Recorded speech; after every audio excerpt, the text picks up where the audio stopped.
और हमारे जो बगल में चचा हैं ये बीएसपी के कैडर हैं। इनसे हम ये आग्रह करना चाहते हैं कि बीएसपी और आज़ाद समाज पार्टी कांसीराम का अलायंस होना चाहिए 2025 में, और बिना नीला पट्टी की सरकार बनेगी ही नहीं। ये गोल्डन दास जिस तरीका से लड़ाई को लड़ रहे थे हमें काफ़ी पसंद है, क्या कि हम उनके ही पीढ़ी में आते हैं, युवा पीढ़ी में। हम लोग आर या पार की लड़ाई लड़ेंगे, क्या कि हम जिनको आइडियोलॉजी को फॉलो करते हैं, बाबा साहब के बाद अम्बेडकर कांसीराम साहब आए। कांसीराम साहब का एक स्टेटमेंट था पंजाब की रैलिया में कि बहुजन समाज के लोग बैलेट की तो तैयारी हो गई है, अब आप बुलेट की भी तैयारी कीजिए। उत्तर प्रदेश में 4 बार मुख्यमंत्री रही बहन जी का तो इतना लॉ एंड ऑर्डर टाइट था कि बड़े बड़े गुंडे माफिया कांपते थे। लेकिन आज देखिए पीछ से भागने का आज क्या हो गया, आज एक सांसद भी नहीं है। बहुत ग्राफ गिरता जा रहा है। देश की तीसरी सबसे बड़ी पार्टी है। आज बोलने में शर्म आती है हमको। बसपा के लिए हम बोल तो दिए कि बसपा के लिए तन मन धन गन से तैयार थे, लेकिन बीएसपी का जो लीडर है न गांव में जाएंगे न अपना दलित कम्युनिटी से भेंट करेंगे, सीधे सिर्फ चुनाव लड़ेंगे। जो बड़े बड़े पदाधिकारी लोग वीडियो देख रहे हैं, इससे क्या कोई हमको डर नहीं है। आप एक्सेप्ट कर रहे हैं कि जो एक बात है, अनिल कुमार जो आए हैं, अनिल कुमार जब से बिहार में अनिल कुमार जी आ गए हैं, अनिल कुमार चौधरी जी तब से बहुजन में जान आया है। दोस्तों, भीम आर्मी के चीफ और नगीना के सांसद चंद्रशेखर आजाद का बिहार की राजधानी पटना में 8 दिसंबर को आगमन होने जा रहा है। उसको लेकर तमाम भीम आर्मी के समर्थकों में उत्साह है और कई तरीके से बड़ी बड़ी तैयारियां हैं। और इस बार कह रहे हैं लोग कि भीम आर्मी इतिहास रचने जा रही है पटना में। उसको लेकर पटना के जिला अध्यक्ष हैं वीरेंद्र भारती जी। तो पहले तो स्वागत है वीरेंद्र जी। आपको भी स्वागत है नंदन बसंत जी। तो क्या कुछ तैयारियां हैं चंद्रशेखर आजाद के आने से पहले? भाई जी को आने से पहले पुरजोर तैयारी है बिहार में, और इतना तैयारी है जो बिल्कुल इस बार भाई को सांसद बनने के बाद पहली बार बिहार में आ रहे हैं। इसलिए बिहार का जितना भी अम्बेडकरवादी हैं सब उत्साहित हैं। और जितना भी हम लोग को मीटिंग हुई पहले, और उस मीटिंग में हम लोग को तय किया गया है, हम लोग अपने आप में एक्टिविटी बनाए हैं कि जितना भी भीम आर्मी आज़ाद समाज पार्टी के कार्यकर्ता हैं, समर्थक हैं, वो सब अपने जेब से खर्च करके ज़्यादा से ज़्यादा जनता को जाने का सुविधा करें। बस कहीं से 15 बस, कहीं से 12 बस, कहीं से 4 बस, कहीं से 5 बस, सबको ठीक हो गया है। कोई 10 स्कॉर्पियो, कोई 20 स्कॉर्पियो, कोई 50 स्कॉर्पियो। एक आदमी तो मेरे भाई हैं, जिला अध्यक्ष हैं, जो रात उनसे बात हुई, वो 80 को स्कॉर्पियो रिजर्व किए हैं। 80 स्कॉर्पियो, एक जिला अध्यक्ष 80 स्कॉर्पियो लेकर जा रहा है। 80 स्कॉर्पियो, तो सोच लीजिए कि भाई को आने का कितना पुरजोर तैयारी है बिहार में। क्या लग रहा है, ऐतिहासिक मैसेज जाएगा पटना से? पूरा इतिहास रचने जा रही है इसमें रैली। हाँ, जो समाधान रैली है ये इतिहास रचने जा रही है कि बिहार का जितने भी समस्या पर, हर समस्या पर जिसका समाधान, इस रैली को नाम रखा गया समाधान। समझ गए? तो चंद्रशेखर पर ये आरोप लगता है कि वो सिर्फ दलितों की राजनीति कर रहे हैं, क्या कहेंगे आप? जो मनबुद्धि टाइप के जो लोग होते हैं, ऐसा वो शब्द को यूज करते हैं, उनसे जो जलते हैं। देख लिए, वो एक ऐसा बढ़ता हुआ कदम है जिसका आहट से, जिनके पैर के आहट से उनकी घर के दीवारें चरमरा जाती हैं मनुवादियों को। जो उनको लगता है कि एक ऐसा, एक भारत में कांसीराम साहब के बाद एक ऐसा, कांसीराम साहब के बाद बहन मायावती, बहन मायावती के बाद भाई चंद्रशेखर भाई जब आए हैं, तो एक पूरे भारत में अलग टाइप का एक भूचाल आ गया है, एक अलग टाइप का एक शौक जाग गया है, अलग टाइप का एक जब दिख रहा है एक रूट लाइन कि यहाँ से अब हमको न्याय मिलेगा, यहाँ से अब कल्याण मिलेगा। अब सब अपने अपने समय में, सब कोई अपने अपने समय में राज पाटे भारत के चला लिया। ये लास्ट बारी है, अब इस देश का बागडोर संभालने की बारी है दलितों का, SC ST OBC का, जिसमें जो हम यूँ समझ लिए कि SC समाज का सबसे उज्जवल और सबसे चमकता हुआ सितारा, एक सूरज की तरह दिखने वाला चंद्रशेखर भाई एक नेता हैं जो सबका हित के बारे में सोचते हैं, SC ST OBC सबको बारे में। बिहार से आप लोग आते हैं, बिहार से बिलोंग करते हैं, गोल्डन दास, उनके कामों को आप कैसे देखते हैं? भाई गोल्डन दास भाई को सैल्यूट है, गोल्डन दास भाई को सैल्यूट है। वैसे वैसे नेता हम चाहते हैं कि गोल्डन दास जैसा नेता बिहार में 10 और पैदा हो, जो कि क्राइम होना ही बंद हो जाए। तो अभी तो जेल में बंद है, कमी महसूस हो रही है उनकी? अरे खूब कमी महसूस है, भाई है मेरे। गोल्डन दास जी मेरा भाई हैं, उनके साथ हम रहे हैं। एक एक पल हम लोग कम से कम 1.5 महीना 24 घंटा साथे रहे हैं, समझ गए ना। हम लोग इस तरह से नजदीकियाँ थी एकदम, मतलब बड़ा भाई छोटा भाई की तरह। तो आज तो जेल में बंद है, उनके लिए क्या कर रहे हैं आप लोग? हम लोग पूरे मतलब हर तरह से हम लोग व्यवस्था कर रहे हैं उनके लिए, आवाज बुलंद कर रहे हैं अरे खूब उनके लिए। तो हम लोग तो कितने बार प्रयास किया है कि चलो किसी जगह घेराव करते हैं, लेकिन कोर्ट को थोड़ी घेराव किया जाएगा, है ना। अब तो भाई भारत का सबसे बड़ा संवैधानिक पद पे है कोर्ट, कोर्ट जो फैसला देगा उस सबको स्वीकार करना होता है ना। अच्छा, एक बाबा है मार्केट में धीरेन्द्र कृष्ण शास्त्री, वो घूम घूम कर जाति पाति मिटाने की बात कह रहे हैं और एक नारा दे रहे हैं कि जाति पाति की करो विदाई, हम सब हिंदू भाई भाई। तो कह रहे हैं कि अब जाति पाति मिटनी चाहिए क्योंकि सारे हिंदू भाई भाई हैं। तो आप लोग हिंदू है ना? बिल्कुल, देखिए जाति पात तो मिटना चाहिए, हम अम्बेडकरवादी को भी इच्छा यही है। लेकिन अगर उनका इच्छा है कि हम हिंदू सब भाई भाई हैं, तो दलित कौन सा भाई रहेगा, कौन सा नंबर के रहेगा?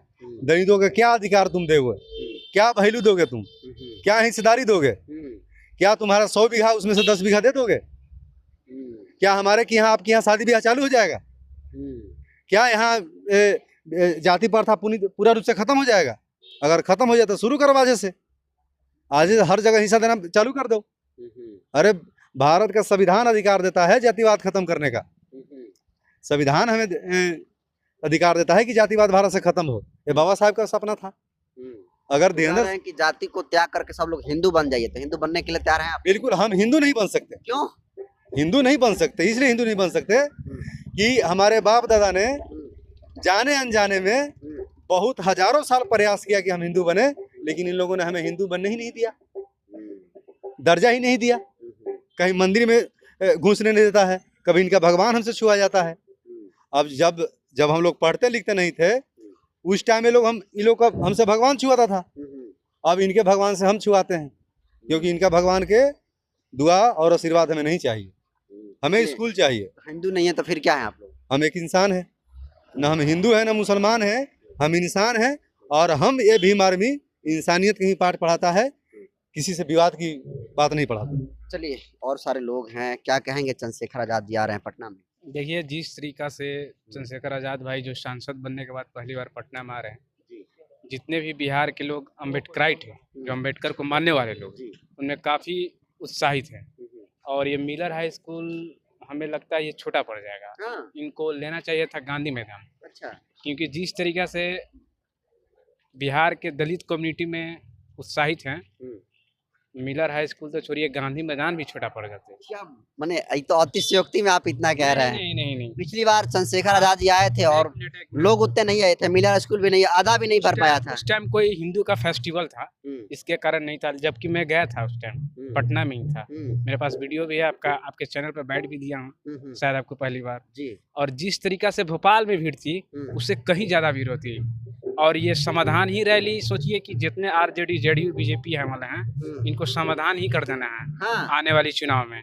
और हमारे जो बगल में चचा हैं, ये बीएसपी के कैडर हैं, इनसे हम ये आग्रह करना चाहते हैं कि बीएसपी और आजाद समाज पार्टी कांसीराम का अलायंस होना चाहिए 2025 में, और बिना नीला पट्टी की सरकार बनेगी ही नहीं।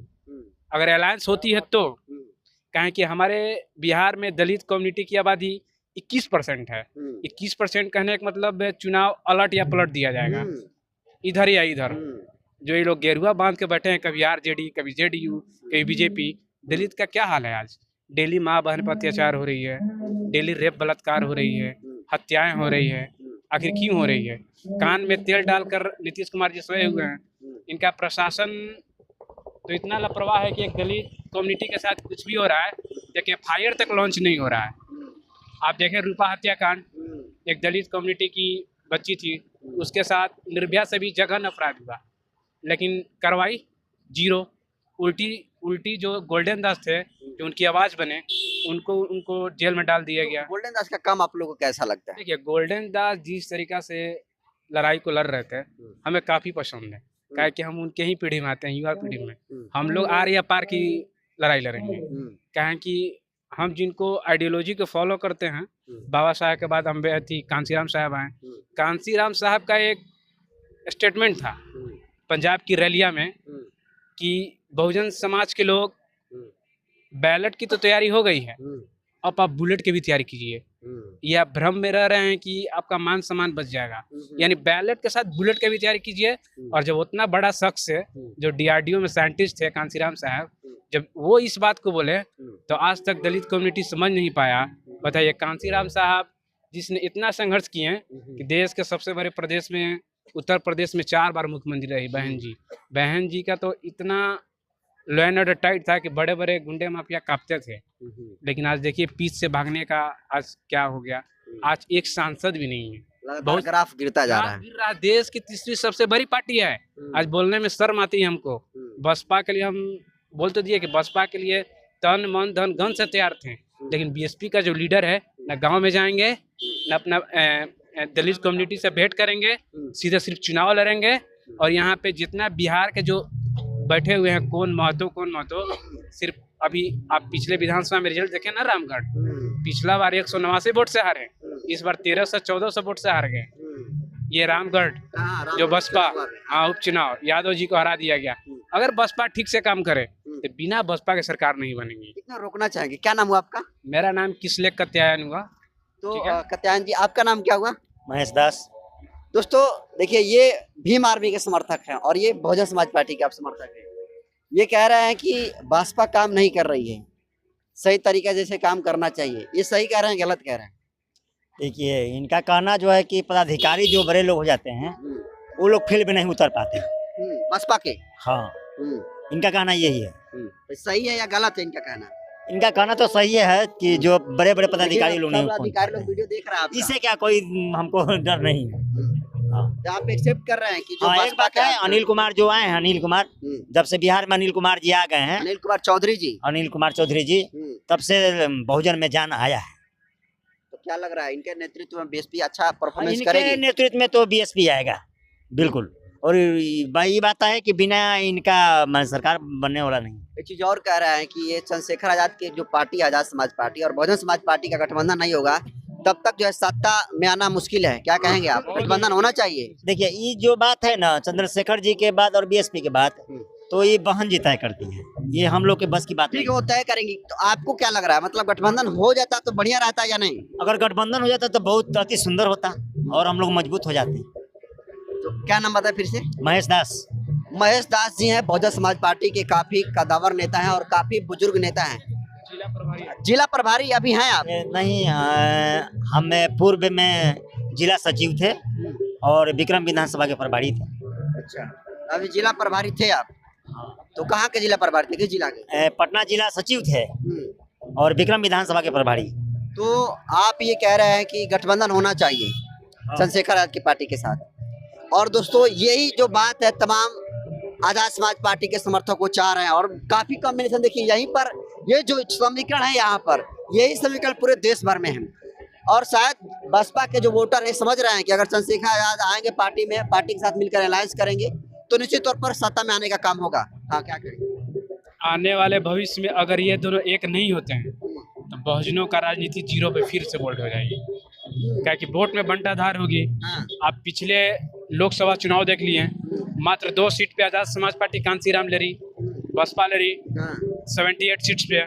उनका दर्जनों से ज्यादा भर में उनकी जमानतें जब्त हो गई। जो प्रदेश में 4-4 बार सरकार बनाई, उनकी जमानतें जब्त हो गई। ये सुनने में काफी बुरा लगता है। तो अब जरूरत है चंद्रशेखर आजाद और बहन जी के साथ आने की? बहुत जरूरत है। और एक रैली आगामी 2025 के बिहार विधानसभा में मिलकर एक रैली का आयोजन करें, संयुक्त रैली। उसके बाद देखिए पूरा बिहार नीला नीला कर दिया जाएगा और बिना नीला वाले की सरकार बनेगी ही नहीं। देखिए तमाम लोगों में उत्साह है। और देखिए सबसे कमाल की बात दोनों लोगों ने कहा कि देखिए बहुजन समाज पार्टी और जो आजाद समाज पार्टी है इनका गठबंधन होना जरूरी है। और ये बात एक आम कार्यकर्ता, जो जमीनी स्तर पर जो कार्यकर्ता वो समझ रहे हैं, लेकिन क्या वजह है कि ये बात बहुजन समाज पार्टी के सुप्रीमो बहन कुमारी मायावती समझ नहीं पा रही हैं। और चंद्रशेखर आजाद भी कह सकते हैं नहीं समझ पा रहे, क्योंकि अगर ये लोग दोनों लोग समझ जाते और कार्यकर्ता के अगर मनोगत भावना को समझ जाते और जो लगातार राजनीतिक हरासमेंट हो रहा है उसको देखते हुए अगर सही समय पर फैसला लेते तो आज इतना जो राजनीतिक ग्राफ गिरता जा रहा है वैसा नहीं होता। जिनका कहना है कि दोनों पार्टियों का गठबंधन होना चाहिए, इनके इस बयान को आप लोग कैसे देखते हैं? आप लोग भी चाहते हैं कि गठबंधन हो तो इस वीडियो को ज़्यादा से ज़्यादा शेयर करके बहन कुमारी मायावती जी तक और चंद्रशेखर आजाद तक जरूर पहुंचाइए।